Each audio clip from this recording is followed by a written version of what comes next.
கண்கள் ரெண்டும் மூஞ்சிலே, வீட்டுக்கு போனால் சோறு இல்லே.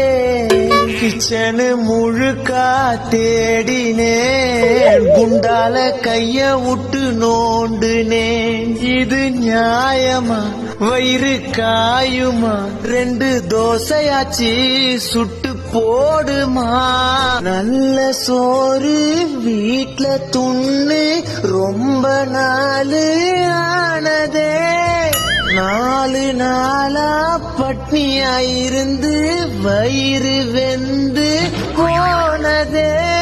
கறி குழம்பும் போனது, மீன் குழம்பும் போனது, சாம்பார துண்ணு புட்டு பாடினேன். பிரியாணி போனது, குஸ்காவும் போனது, தண்ணிய குச்சி புட்டு தூங்கினேன். ரசமே